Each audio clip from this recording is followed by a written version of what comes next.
박근혜 영장실질심사. 지금 박근혜가 영장실질심사를 받아야 되는데 박근혜가 출석을 할 것이냐 말 것이냐 했지만 박근혜 나오겠답니다. 나오는데 포토라인에 서게 하지 말아달라. 지금 이 상태예요. 아직도 VIP로 착각하고 있는 거 아닌가요? 그래서 그 지하 구치감에서 법정 지킹하는 엘리베이터가 있대요. 그걸 사용하지 않겠느냐. 경호의 문제도 있고요. 박근혜가 포토라인에 꼭 산다하는 것이 꼭 좋은 일만은 아니라고 생각이 들고요. 쪽팔린 건 면해 보겠다는데 박근혜가 이제 판사 앞에 지금 나가는 경우는 전직 대통령 그 사례를 비춰봐도 되게 이례적인 경우고 뭐 나가는 게 좋긴 합니다. 그만큼 이제 속된 표현 똥줄 타듯다. 고속 안 되려고 지금 할 수 있는 건 다 해본다. 그 와중에서 포토라인 안 산다. 피해자 코스프레를 하려고 해봤지만 국민 여론 안 움직이고 있다는 거에 대해서 이제는 어느 정도 직감을 한 것 같긴 해요. 네. 그러니까 이게 제가 봤을 때는 검찰 출석을 말없이 군말 없이 하고 포토라인에 섰던 거는 나 지지했던 분들아 나 좀 봐줘 나 지금 잡히게 들어가게 생겼어 했던 동정 여론이었고요. 지금은 정말 순수하게 구속되지 않기 위해서 출두하는 걸로 보이는데 모양은 빠지지 않겠다. 이게 지금 박근혜 의도처럼 보여요. 사실상 무고함을 피력할 수 있는 마지막 기회죠. 그렇죠. 우리나라 전 국민들이 이제는 거의 법 전문가가 됐잖아요. 구속 영장 실질심사 절차에서도 다들 잘 알고 계세요. 이번에 박근혜가 출두해서 심사를 받는 동안에 경호 문제가 어떻게 되느냐. 요거 참 애매하잖아요. 일단은 청와대 경호팀은요. 국가시설 내에서 경호를 못하게 돼 있어요. 그러네. 예, 검찰청, 법원 안에서는 경호를 못합니다. 구치소도 당연하고요. 교도소는 당연하고요. 그래서 지금 그동안 검찰이 해왔던 수사의 패턴으로 보면 구속영장 청구를 해서 실질심사를 받는 중에 피의자를 대기시키는 곳이 있어요. 특검에서도 했었는데 통상적으로 구치소에서 했거든요. 그러면 구치소에 대기시켜 놓든지 법원에 대기시켜 놨다가 구속 여부가 결정이 되면 그대로 따르게 되는데 구치소로 가게 되는 경우에 서울구치소 앞에서 청와대 경호팀 애들은 대문 밖에서 기다려야 돼요. 결정이 날 때까지.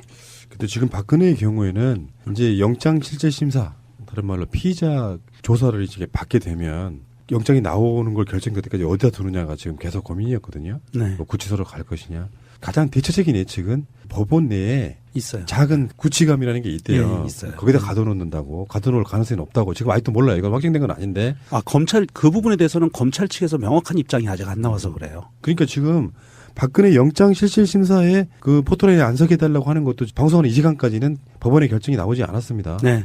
박근혜 측의 요구일 뿐이에요. 예. 포토라인 서지 않게 해달라. 지금 포토라인 다 라인을 그려놨다만 박근혜가 출두하는 그 상황에 테이프로 만들어놓은 그 테이프가 나중에 역사적인 사료가 될 것 같아서 그 박근혜가 그 사건의 상황이 종료되면 그거 빨리 뜯어가지고요. 보관하시는 분이 경매에 나가면 굉장한 돈을 벌 수도 있을 것 같습니다. 검찰청 나갈 때도 그 테이프 누가 가져갔을까요? 그러네. 그 생각해보니까. 그러니까 바닥에 붙여놨던 거 뜯잖아요. 예. 그냥 쓰레기통에 버려졌을 가능성이 높을 것 같은데. 아깝다. 솔직히 말해서 그림이 잘 안 그려지거든요. 이쪽에 계시는 분들이야 웬만한 분들 다 감옥에 한 번 또 갔다 오시고 그래서 그게 익숙하다고 그러는데 박근혜가 기결수가 되기 전까지는 구치소에 있어야 될 거 아니에요. 네. 구치소에서의 생활은 참 어떻게 할지는 정말 난감합니다. 만약에 구속이 된다고 하면. 그러네요. 아무리 생각해봐도 머리카락은 어떻게 하지? 화장은 어떻게 하고? 박근혜라고 하는 사람이 그 유아적인 마인드를 좀 벗어나가지고 한 단계 성숙하는 계기가 되길 바래요. 왜 이런 거 있잖아요. 외모에 너무 치장을 좋아하다 보니 사람이 치장이 안 된 상태로는 사람도 안 만나는 사람 있잖아요. 이를테면은 자기를 오랜 시간 동안 밥을 해주던 조리장이 그만두는 날도 화장이 안 됐다고 얼굴을 안 보고 보냈어요. 그게 박근혜예요. 우리 일상생활로 한번 돌아가 보자고. 정말 가깝게 살았던 위층에 막 철이 엄마 순이 엄마 하면서 친하게 지냈던 그 2층이 이사 간다고 마지막으로 인사하러 왔는데 나 화장 안 했어요 못 나가는 건 똑같다고. 이상해요. 사실 이해가 잘 안 되는 타입이기도 하고요. 그런데 구치소에서 뭐 들어가면 당연히 화장품 안 주잖아요. 화장은 기초 화장만. 기초 화장은 해요? 스킨하고 로션 정도만 받을 수 있고요. 대단하네. 겨울에 틀 수 있어. 사람이 아무리 죄를 졌더라도 되게 스킨 로션을 안 줘. 원래 안 주는 걸로 알고 있어요. 문제는 색조 화장이고 염색도 못하게 하고 이런 거죠. 그 색조 화장품 안 주면 박근혜 씨 같은 경우에는 토마토 이렇게 으깨가지고 당근 으깨가지고 이렇게 입술에 바르고 이 양반은 유머 감각이 딱 신비 수준이야 진짜. 그럴 것 같아요 나는. 이게 웃겨 지금? 비참하잖아. 이건 지연 말단적인 문제고요. 역사적인 모든 것들이 바뀌는 거예요. 박근혜한테는. 네. 시중만 받아왔던 사람 입장에서 스스로 해야 되는 일이 너무나 많아진 거죠. 일단 배식판으로 밥을 먹고요.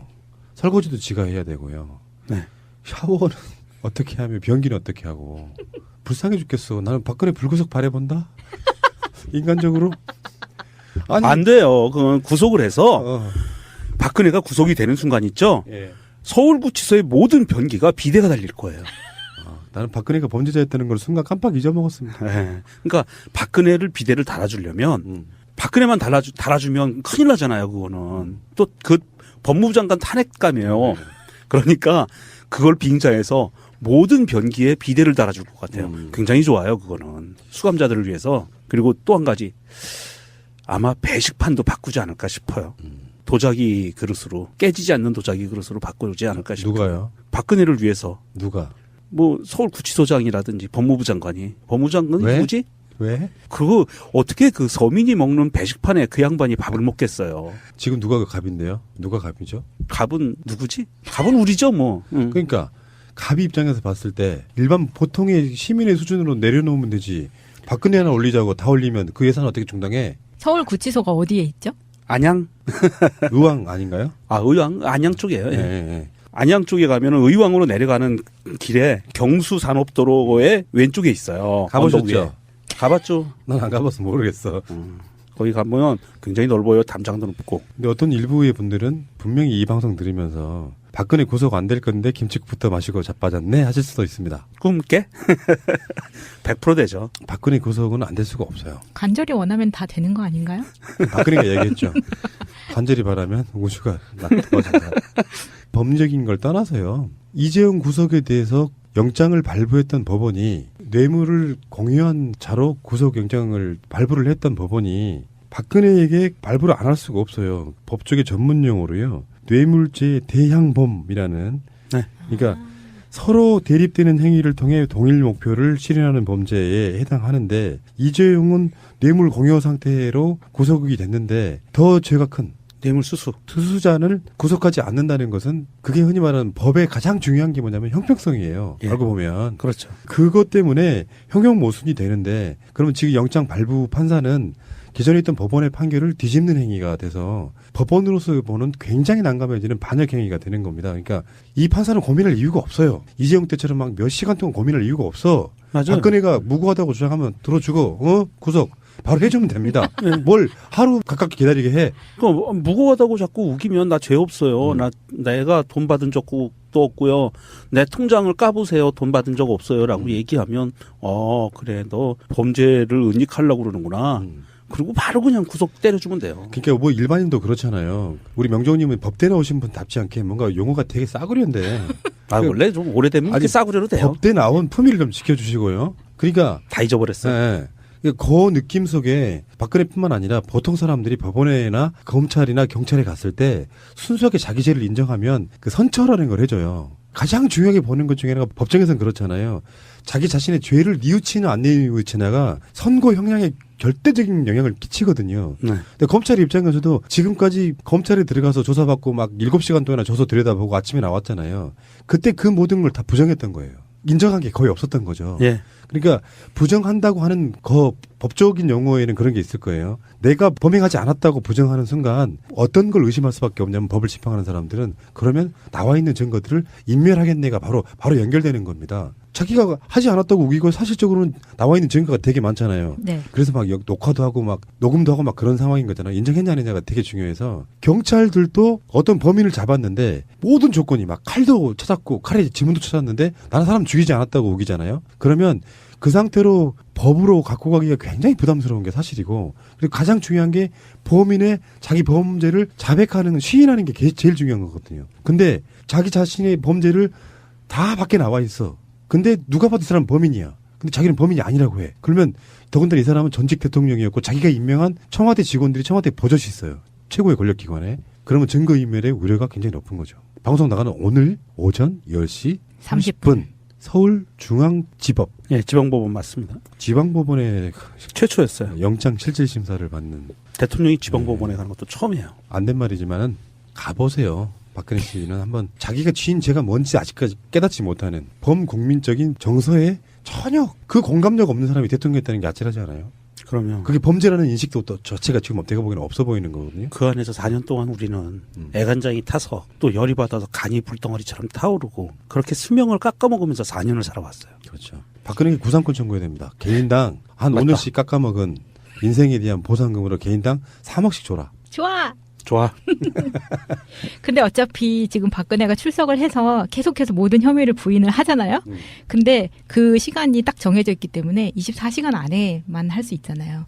박근혜는 혐의 부인, 모든 변명과 이런 것들이 24시간 동안만 구인할 수 있게 되기 때문에 내일 아침 10시 30분에는 결정이 나야 된다고 합니다. 하긴 무작정 끌 수는 없지. 네. 좀 그 아픈 얘기 좀 할게요. 나물님이 올리신 트윗인데요. 누군지 아시죠들? 백도라지. 예. 예. 그때 정신이 없었어서 가물가물한데 경찰이 부검영장 청구하고 밤새 심리해서 그 다음날 영장 나왔던 것 같은데 박근혜 구속영장은 왜 이렇게 오래 걸려? 이렇게 올려주셨습니다. 그러니까 내 말이 그 말이에요. 법의 형평성 때문이라도 저는 무고합니다. 구속 이렇게 끝나주면 좋겠다는 거지. 네, 그렇죠. 그러니까요. 그 긴 말 다 들어볼 필요도 없잖아요. 그럼요. 구속영장 청구 사유에 다 써 있어요. 그거만 보면 되지 뭐. 그리고 피의자 신문 좀 하고 가서 이 사람이 정말 죄가 중한 사람인지 증거인멸의 우려가 있는지 없는지 뭐 한 10분이면 판단하죠. 뭐 더 이상 오래 갈 거 뭐 있겠습니까? 이미 다 나와 있는데. 물론 우리가 모르는 것도 더 자세히 그 안에 있겠지만 옛날에 대통령이라고 했었죠. 이회수님의 트윗입니다. 박근혜 구속영장 청구 결정된 날을 올리신 거예요. 나라가 정상을 회복하고 있군요. 이 나라의 정의와 양심과 도덕이 되살아나기를 무궁화 삼천리 화려강산 부정과 부패가 길을 펴지 못하는 시대가 오기를 이렇게 올려주셨어요. 누가 그런 얘기 하시더라고요. 박근혜 구속이 안 될 수가 없는데 만에 하나 구속이 안 되면 영장 재청구해서 꼭 구속시킨대요. 그게 검찰이나 법의 생리랍니다. 맞습니다. 보완하면 되니까. 보완해서 되니까. 그 전략이었어요. 사실 특검에서도 전략이었던 부분이 뭐냐면 영장 1차 청구해서 법원에서 고민하다가 법원에서 영장 기각을 하는 사유가 있어요. 요 부분 때문에 기각해요. 그러면 그 부분만 보완해서 내면 통과된답니다. 그러니까 일부러 네. 미비점을 넣어서 거기다가 영장 청구를 할 수도 있다는 얘기잖아요. 예, 그래서 뭐 2차 확실히 들어가게. 네. 그 법원이 더 이상 도망갈 길이 없는 거죠. 그러니까 탄기국 같은 데서 이재용 영장 기각됐을 때 막 만세 부르렀다 그랬잖아요. 네. 근데 모자란 사람들이잖아요. 그러니까 이게 법의 인권 때문에 가급적이면 구속하지 말자는 게 시대적 흐름이어서 그런 거지. 그 취지 때문에 실질 심사를 하고 있는 거예요. 그러니까 옛날 같으면은 다 구속돼야 되는 사람들인데 네. 무죄 추정의 원칙에 의해서 법이 확정되지도 않은 사람을 감옥에다 가두는 게 말이나 되느냐 해서 그래서 구속해야 될 극히 제한적인 것들이 있잖아요. 증거인멸, 도주우려 이런 것들이 있는데 중한 범죄. 검찰은 지금도 그런 얘기까지 나오더라고요. 도주우려까지. 그렇죠. 네, 도주우려가 있다 이렇게 볼 수도 있는 것이고. 어쨌건 박근혜 씨는 구속된다. 그런 얘기나 추잡스럽게 400 얼마를 벌려고 내가 대통령하고 뇌물 받았겠냐. 그 말의 뜻은 뇌물을 받으려면은 더 많이 받지 그것만 받았겠냐 이렇게 이야기를 하는데요. 그건 좀 약간 다른 문제니까 이 사람은 법감정이라는 게 아예 없는 거예요. 그리고 지금 밖으로 드러난 무슨 뭐 재단 사업이나 이런 것만 사실상 있는 게 아니었고요. 그래서 저는 이렇게 생각합니다. 결국에 박근혜 쪽의 전략은 최순실에게 미루는 방법밖에 없어요. 근데 최순실에게 미룰 수가 없는 부분은 박근혜가 탄핵된 이유랑 똑같은 거예요. 처음에 그런 게이트가 터졌을 때 최순실을 엄단하고 철저히 조사하라고 했다면 탄핵도 안 당했을 겁니다. 그렇죠. 그 선에서 꼬리 자르기를 끝냈으면. 근데 박근혜 자체는 개인적인 독립된 인격체이거나 판단 주체가 아니기 때문에 자기를 실질적으로 조종하고 있는, 컨트롤하고 있는 사람에 대해서는 어떻게 할 방법이 없었겠죠. 그러니까 결국에는 그 사람과 함께 탄핵이 되는데, 그리고 지금 법정에도 서야 되는데, 문제는 돈을 준 기업들과 돈을 받은 최순실이 있고 거기를 사실상 한 지갑으로 공범으로 인식되는 박근혜가 있는데 자기 죄의 형량을 줄이려고 하면요. 공범의 형량을 높이는 수가밖에 없어요. 이게 내 죄가 크냐 네 죄가 크냐를 싸우다 보면 최순실의 죄를 높게 부를 수밖에 없게 된다는 거죠. 박근혜의 예상되는 우리가 알고 있는 정보로만 예상되면 박근혜는 최하 10년입니다. 최하. 무기징역까지도 가능해요. 네. 근데 지금 저쪽의 전략은 그렇게 하는 거예요. 탄핵 안 당해보려고 어깃장 넣고 시간 끌었는데 실패.